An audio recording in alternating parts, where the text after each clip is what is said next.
Hello everyone, hope you're having a wonderful day and welcome to the first game of a FIDE Candidates Tournament 2026. And at the time of releasing this game, uh, Javokhir Sindarov has already won the tournament, and I just dedicated this next few videos to him because the way he won these games and how dominating his performance was deserves to be on every playlist, of course.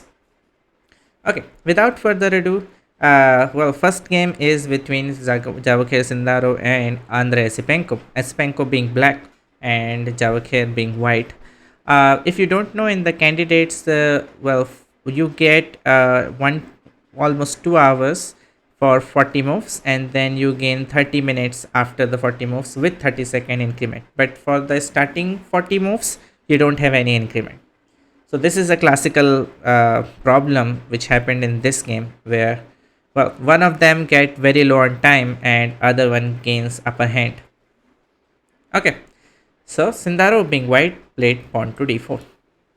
We have pawn to d5 by Esipenko, c4, so the queen's gambit, e6, decline, knight f3, knight f6. So far they are blitzing out the moves, of course. Knight c3, bishop e7, the main line of queen's gambit decline, nowadays being very famous. C takes d. So we have the exchange variation. You have a lot of moves in this position, of course.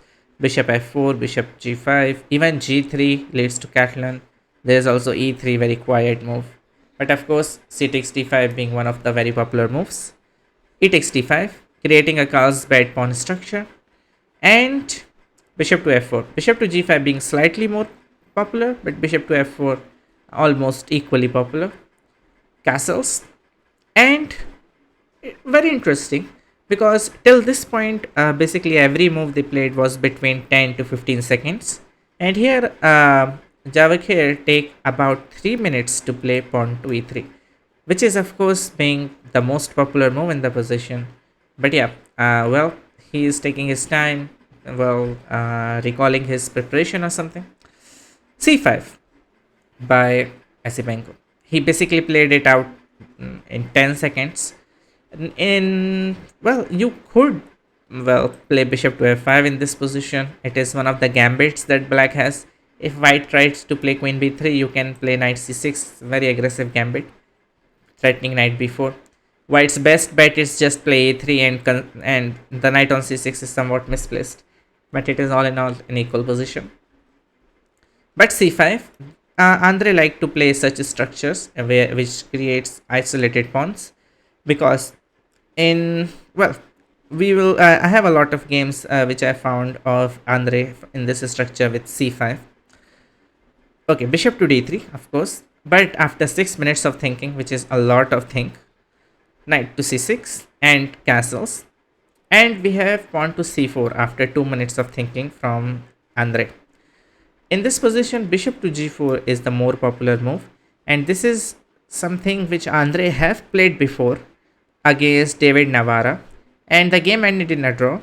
But Navarra had quite a decent position after d takes c5, bishop takes c5, and h3, where after bishop h5, g4, bishop g6, bishop g6, h6, and something like this happened, and white actually had quite a pleasant position after opening this very good attack on the pawn. Even g5 is possible, and then queen takes d5.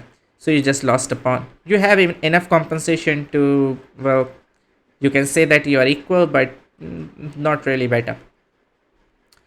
So going back to this position of c4 played by Andrey, of course, being the home preparation, of course.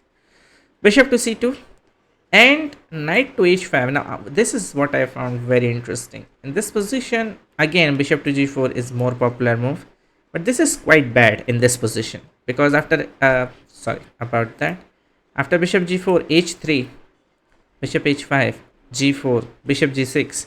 Now white doesn't really have to take. White can play knight e5, and after takes. This is the game between Sandeep Chanda and a grandmaster Rodolewski. But here, white won this game, and white won all 6 positions which reached this position with this opening. So white has a very pleasant game regardless of what engine says here. So after bishop to c2, knight h5. Well, very sideline. It has been played before though. So it's not yet a novelty. Bishop to e5 by white. After 6 minutes of think, of course, knight h5 somewhat surprised Javokhir. f6 and bishop to g3 with basically no thinking at all. About 1 minute think for bishop to g3. There is, however, a game in this position, which only one game which reached this position between Grandmaster Henry Olofsson and someone rated to 251 from black side. It was played in Rajvik Open in 1988. So it's been a long time. And here, well, in that game, absolute best move was played knight to g5, which is astonishing. That how do you even calculate this move?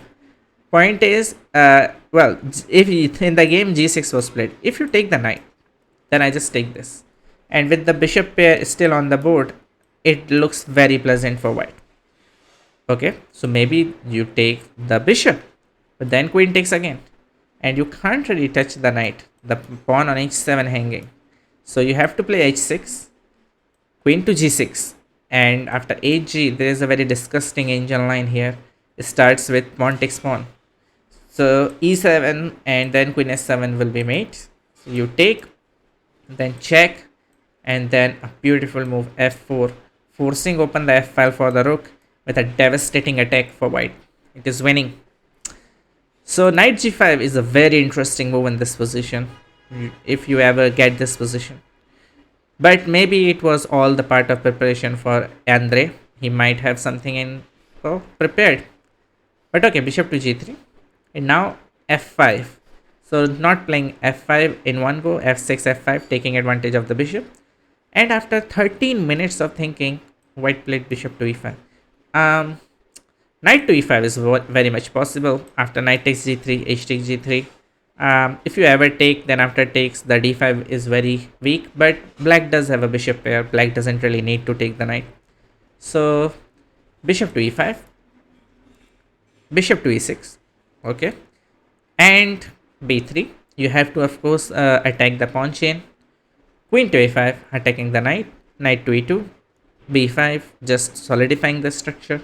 Knight to f4, attacking the knight, and after knight takes, a very interesting move, not bishop takes but pawn takes, opening up the e file, and now it will be a battle of e file, who will control it. And for the looks of it, I would say black's opening preparation worked out well.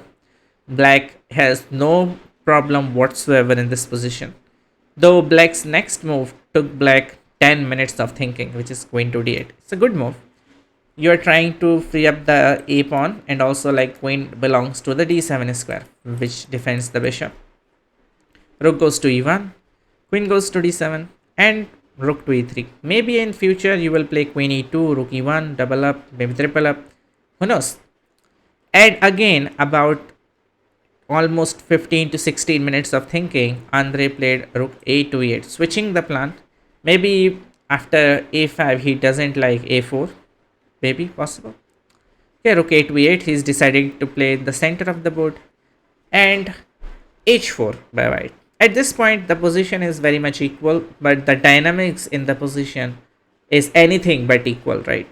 White is trying to say that my bishop on e5 is very strong, but black, on the other hand, has a better pawn structure and almost a passed pawn sitting on c4, right?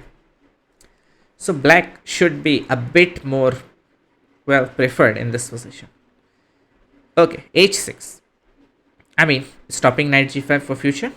And after about 8 minutes of thinking, Javokhir played g3.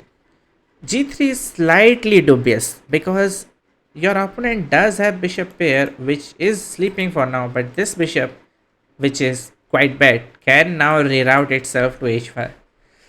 a6 played by Andrey, but bishop to f7 with bishop h5 idea was great in this position. a6, however, and king g2, and this time Esipenko found bishop f7, a good move, showing his class. He is not in the candidates just because of luck. He is playing really well.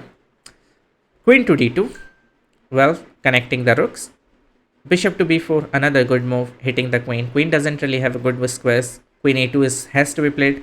And now bishop h5. And in last 2 to 3 moves, after g3, I would say black gained a huge improvement in the position. With this bishop being on b4, stopping the queen's square, this bishop being on h5, pinning the knight, I would say black is already looking better. a4 by white. And okay, at this point both of them are very low on time, and this is all already just move number 25. You have to play 15 more moves to reach time control. And bishop to a5 played by Esipenko, which is not a bad move. It is a move, you can play it. There are many better moves here. My Stockfish 18 suggests bishop to g4 being a very good move. And a takes b5 doesn't really change anything. Let's say best move in this position for white is bishop d1. And the force variation goes like some crazy angel line. Rook takes e5. Just removing the defender of the d4 pawn. If you take with the rook, then I take knight takes d4 because it is pinned, right? That would just win. So you have to take with the pawn and then d4. And your rook is trapped out of nowhere. But you have this move. And after d takes e3, c takes b5. And let's say something like knight a5. Still best moves of Indian so far. And after queen takes e3, queen takes b5. Black emerges being up full piece. But the evaluation of this position is not winning. It is slightly better for black. Because white does have 2 pawns for a piece. And it is not easy to win. It's the same side pawns. And you know, it's not easy to exchange pieces. It's not easy to activate your knight, make it do something, and your king is quite weak. So it's all in all very fighting position. Can go either way, but extra piece is extra piece. I would prefer black here. Okay, going back to a4. So bishop g4 being very good here, but bishop a5 played by Andrey with 4 minutes. Like he is spent 4 minutes. He maybe wants to play knight b4 or pawn b4. A takes b, a takes b, and bishop to d1 before knight can go to b5 or anything. This is actually the best move. It stops, well, it kinda stops the spin. Maybe you can move the queen. Also frees up the second ring for the queen. Well, you never know, it can be useful, you know. And after about 8 minutes of thinking, a critical error by black. In this position, well, strategically speaking, black is better. Black has better piece development. These bishops and knight are looking better. These rooks have some work. Maybe you can shuffle them around. But definitely this passed pawn is the key why black is better. Which can, and the any endgame will give you upper hand.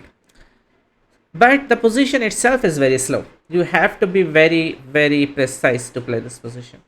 You have to play something like very simple and something which doesn't, well, commit something. Something like rook a8 with nothing really happening in the position. Let's say you play queen to b2. You want to move the rook back, of course. Your rook on e3 looks very misplaced. Then simple bishop b4. I want to exchange the rooks. And let's say you move the bishop out so the other rook can come back. Well, it cannot, but let's say. Then rook takes rook, queen takes rook, and bishop to e7 with knight to b4 coming in. It's still like it is not clear where your attack is heading, like where is the counter blow, where will you win. But it is just better for black. It's just much more pleasant to play from black side. At some point you will play pawn to b4 and pawn to c3, creating a passed pawn. And at that time it will be white who will have to be struggle to find a way. It is already quite better for black. It is minus plus according to engines. So it should be very good for black. However, Andrey missed his chance and he played bishop takes f3, a move which I wouldn't even consider because that bishop was a key attacker and that knight really doesn't have any squares to go to. But okay, queen takes f3 and bishop to b6. So this was his idea. There is no way to defend the pawn anymore because there's only one defender. You cannot really put in another defender. There are pieces in your way. But Andrey missed one move. So pause the video, try to find what Andre missed here while I give you a couple of seconds. Okay. Andre missed rook to a6. Andre actually spent about 17 minutes on bishop to b6. So maybe he saw that now there is rook a6, but it was already too late. He had committed bishop f3. But yeah, now he has no time and he is already very bad positionally. The point is, of course, if you, well, in the game, knight takes d4 was played. If you take with the bishop, then I take your knight, removing the defender of the bishop. And you try to be over smart, you take the bishop, then I go bishop, rook c5, and I'm just exchange up. Your bishop is hanging, the pawn is hanging, so you won't even get much for the exchange. And if you take the rook, which is even worse because now rook c7, and I'm gonna pick up the bishop as well, so I will have two bishop for the rook, and with this bishop being so strong, it's just over. So after rook to a6, knight takes d4 was played. Still it is savable, but white is having a lot of fun in the position. Queen to h5, only square for the queen, so of course easy to find. And okay, what's the problem in this position? Well, maybe Andre thought that okay, the bishop is under attack, I will just defend it. Well, the problem is now with the queen on h5 and the rook on e3, somewhat hitting the rook on e8 indirectly, there is rook takes b6. After queen takes b6, bishop d4, and opens an attack on the queen, opens an attack on the rook, and you just lose. You have to go back to d8, defend the rook, while when I have two bishops against, well, a lot of pieces, two bishops against rook, and yeah, it's a killer bishops. So that's a problem he basically facing right now. So he played rook takes e5, the best move. Exchange sacrifice back, that bishop is too powerful, and rook takes e5, and now you have to move the bishop. And Andre played a mistake. Well, he doesn't really have a time in the clock to calculate at this point. It's move number 31. You have to make 9 more moves to gain time control. So I won't really blame Esipenko. It was a great strategy by Javokhir to get Esipenko into the time trouble. But yeah, the position is objectively equal after bishop to c7. Let's say you play rook to e3 and bishop to d8, very important move.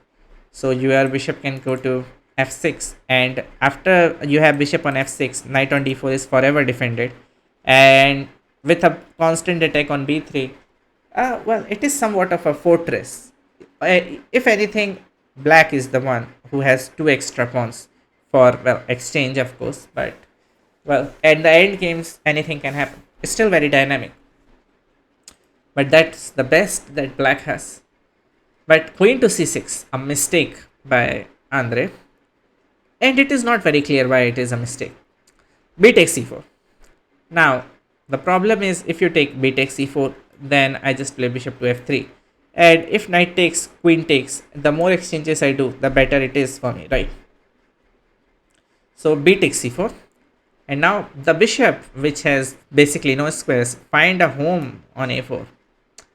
And after queen to c5, very important move. Now your black would win with the c pawn, if not for the fact that all the white pieces has suddenly activated. And after queen g6, it's black king which finally hunted now. It comes with an attack on the bishop, so bishop to a7, and another good move, rook to e8, threatening rook takes, and after king takes, queen checkmate. And if you take with the queen, then, well, the bishop hangs. So rook takes rook, queen takes, check, king up, another check, king down. Just repeating because to gain the time control. It's move number 37, bishop to d7, good move by Javokhir. And after c3, queen e8, king h7, and after queen g6, king g8. 40 moves has been reached. Both players have gained the time, and Javokhir just found a winning idea, one of the only winning ideas in the position. And the move is rook to e6, a beautiful move which forces mate. because there is rook e8 mate happening, and if you take, then after bishop takes, king here, check, and that will be mate. So yeah, after rook to e6, Esipenko resigned, and it was a heartbreak for Esipenko because he was very much better out of the opening. He had a Javokhir in his home preparation. He was better. He spent a bit too much time thinking, and he ended up in a lot of time pressure where he eventually made a fatal error.